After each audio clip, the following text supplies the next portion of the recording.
Ang kwento ni Mia sa Land of Dawn. Bago natin simulan ang kwento, maaari bang pa-like and follow sa page at huwag din kalimutan mag-subscribe sa ating YouTube channel. Salamat. Sa isang lugar na nasasakupan ng Moonlight Empire ay dito mo matatagpuan ang mga kakaibang nilalang. Ang lugar na ito ay tinatawag na Moon Lake. Isa ito sa 7 rehiyon na nabibilang sa Moonlight Empire. Ang Moon Lake ay pinapamunuan ng isang napakamakapangyarihan na elf at siya ay walang iba kundi si Estes na Moon Elf King. Ang Moon Lake ay hindi natin masasabi na perfect ito sapagkat kagaya ng ibang lugar sa Land of Dawn ay madalas din sila sakupin ng iba't ibang hukbo. Sapagkat ang mga elf na naninirahan dito ay hindi rin sila magkasundo, nahati din kasi sila sa dalawang pangkat at ito ang Moon Elf at Dark Elf. Madalas ang nagiging sagupaan ng dalawang pangkat na ito sa dahilan na magkaiba sila ng paniniwala at ugali sa kanilang buhay. Kilalanin na natin ang hero na ito na si Mia. Si Mia ay isa sa pinagmamalaki sa Moon Lake sapagkat sinasabi na napaka-perpekto niyang nilalang sapagkat may kagandahang pisikal at kagandahan din na kalooban. Si Mia ay pinanganak sa Moon Temple, ang pinakasagradong lugar sa Moon Lake. Sapagkat dito sinasagawa ang pagsamba nila sa mga Moon Elf. Bata pa lang si Mia ay iba na ang takbo ng kanyang isip. Namulat kasi siya sa mga panahon na puro digmaan ang kanyang nasisilayan, kung kaya't bata pa lang siya ay ninanais na niya na pagbukludan ng Dark at Moon Elf. Posibleng magagawa lang ito ni Mia kung siya ay hihirangin na Moon God, kung kaya't ang determinasyon niya sa pag-aaral at palakasin ang kanyang sarili ang ginagawa niyang tulay para siya ay magtagumpay.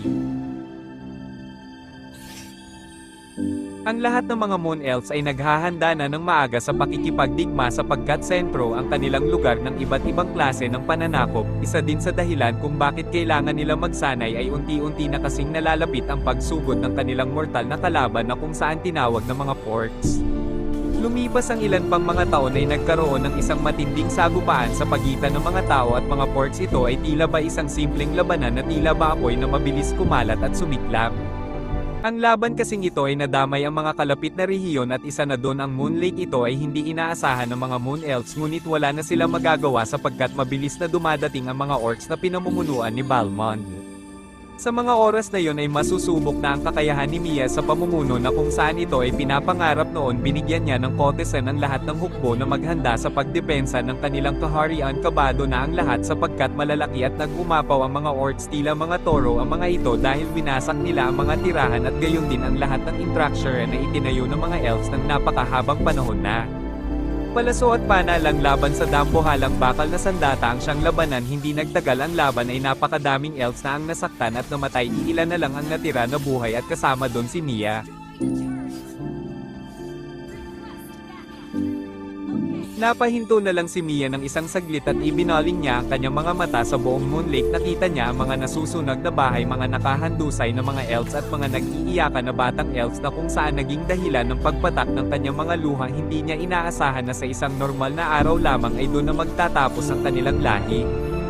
Ang pangarap niya kasing pagbukludan ng dalawang lahi ay tila magiging malabo na at posible pang umabot sa punto na buburahin na ni Balmond ang Moon Lake sa mapa ng Land of Dawn. Tinipon ng mga Orcs ang natitirang Moon Elves sa Temple of the Moon. Dito masisilayan ang mga sugatan at nakagapos ang kanilang mga kamay na simbolo ng kanilang pagbagsak. Habang patungo na si Mia sa lugar na iyon ay tila wala na siyang maisip na ibang paraan pa upang pigilan ang mga Orcs sapagkat napakalalakas ng mga nilalang na ito. Maya-maya ay narating na ni Mia ang temple at sa huling sandali ay lumuhad na lamang siya sa loob ng temple at sa kahuli-hulihan niyang buhay ay nais niyang mag-alay ng isang dasal sa Moon God. Hiniling ni Mia ang isang napaka-imposibleng bagay na bigyan muli ng pagkakataon na lumaban muli ang mga Moon Elves para talunin ang mga Orcs. At sa huling sambit niya ay, "Patawarin niyo ako sapagkat nabigo ako na protektahan ang iyong kaharian." At doon muling lumuha si Mia na tumama sa kanyang mga pana.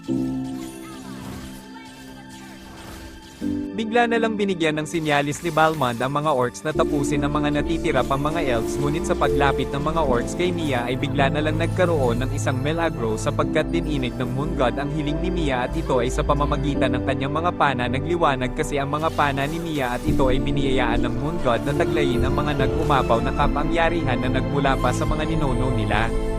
Agad-agad na dinampot ni Mia ang pana at sabay na panyana ang papalapit na orcs. Nagulat si Mia sa lakas na taglay ng pana dahil may kakayahan ito na maglabas ng dalawang palaso ng sabay ng malakidlat sa bilis. Nagulat si Balmond na mabilis tumama sa ulo ng orcs ang palaso na galing sa pana ni Mia na siyang kinagulat nilang lahat. Sumigaw muli si Balmond para sugurin si Mia, ngunit ang dating lakas na nagmumula sa bituin ay nagbago na ang Eagle Spirit na ang nagtataglay nito.